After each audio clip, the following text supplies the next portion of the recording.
Thomas Müller, official Vancouver Whitecaps 2025 TAM player, a DP in 2026.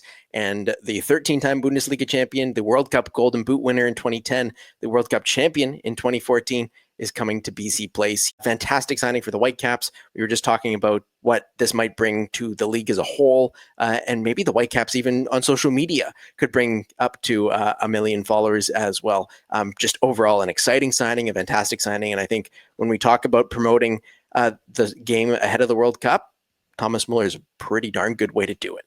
The grandeur of it settles in when you just look at all the little things. I mean, World Cup winner speaks for itself. There's been less than 20 to play in the league ever across 30 years. In recent years, of course, there's been a few like Hugo Lloris, Olivier Giroud. Thomas Müller won in 2014 in the prime of his career, was the leading scorer on that Germany team, played a huge role as the Raumdeuter, 2 Champions Leagues with Bayern. Just the fact that he was at his home club for as long as he did to achieve success, it's incredible for him. Like, genuinely, we're having this discussion, of course, with Manuel of where he sits among top German players of all time. The consensus was top 5. I was going to say, I don't know if this is outrageous to suggest, but in terms of his generation, of course, Lionel Messi, Cristiano Ronaldo are the top 2. But Thomas Müller, when you put his resume up against anyone else after, he's kind of in that discussion for anywhere from 3 to 10. No, like what you could argue is a guy like Neymar, talent-wise, yeah, he's the easy number 3, but longevity-wise and the move to PSG, is he there? Karim Benzema, Robert Lewandowski, all these sorts of different guys for different reasons. Luis Suarez.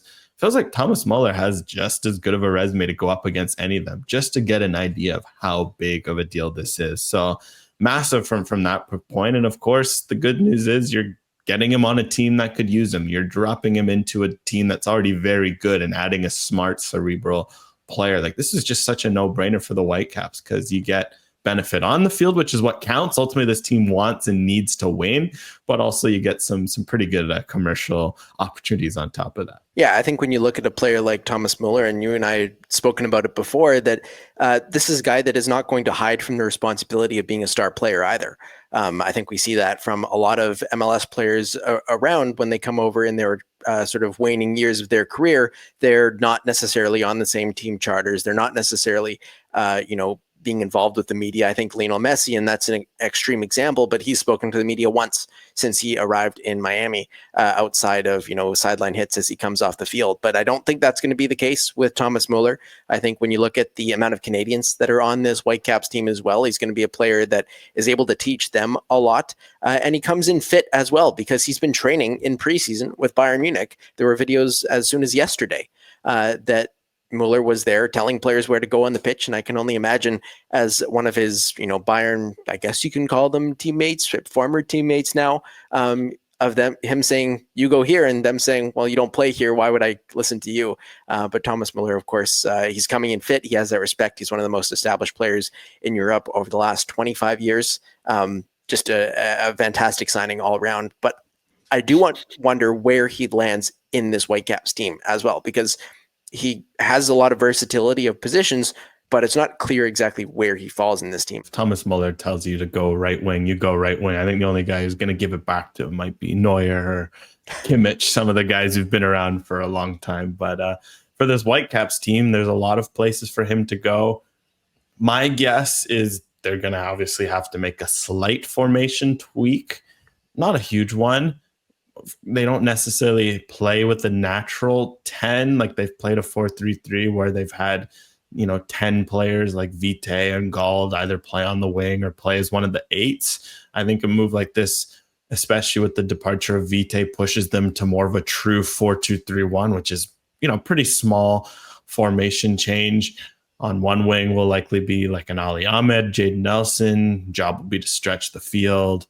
And then on the other one, Müller and Ryan Gald, of course, when Gald is back and healthy, will be 2 of the 10s kind of operating in possession. It'll become a bit more of like a 3-2-2-3, like a box midfield with Müller and Gald as your 10s until Gald is fit. There's a lot of guys you can play in that role. But for me with Müller, he's just such an elite chance creator. I think the stat was over the last 5-10 years in Europe, like he had more assists than Messi at a certain stage, Kevin De Bruyne, like he was one of the top creators, and you want to tap into that.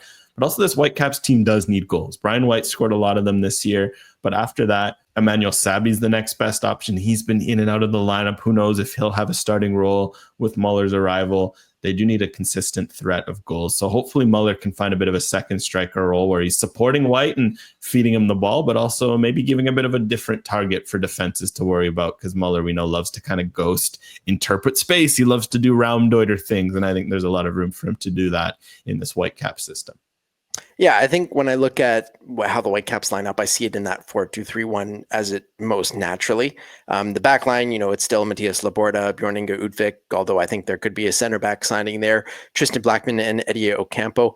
Holding midfielders, I would go Sebastian Berhalter and Andres Kubas, even though that's going to be a lot on those two to really hold things down. But this is now a very attack-heavy roster, with Thomas Müller being the focal point of this team. Jane Nelson on the left, Ryan Gauld. I'm going to go on the right, and then Thomas Müller playing a bit of that number 10, but almost a bit of a false 9 behind Brian White is how I see this lining up, because I think you want Thomas Müller as central as possible. And, you had him in a very similar spot when you talk about the double 10s with Ryan Gauld when he comes back, but having him as that central piece, I think could really help Brian White, because on a counterattack, you have the likes of, whether it's Ryan Gauld, Ali Ahmed, Jane Nelson pushing up on the wings.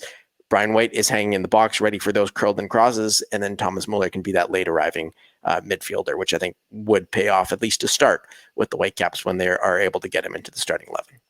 Well, I think Ali Ahmed's going to be super important when fit and healthy. Obviously, he's making his return.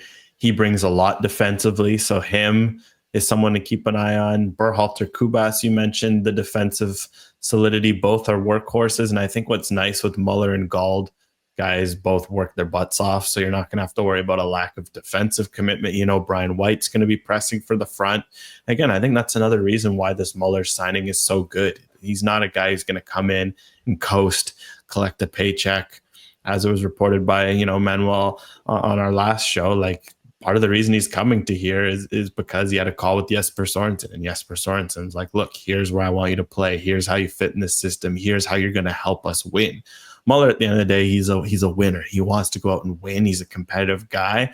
He's not coming here to be some marketing piece, to live that North American life. That's all a bonus. That's all part of the job, and he'll know that.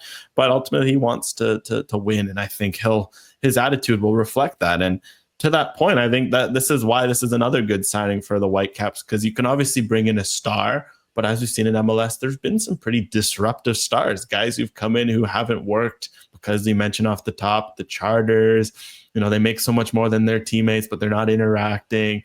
I feels like Müller's coming in and he's going to be a legitimate good locker room ad, which is, you don't always get when you're paying for big star power. Certainly an exciting time for the Vancouver Whitecaps, and it looks like his debut might be on that August 16 game against the Houston Dynamo, but he could also play against Forge in the Canadian Championship, with second leg looking possible for that, and that would be pretty exceptional to see the likes of Forge and Kyle Becker come up against Vancouver Whitecaps and Thomas Müller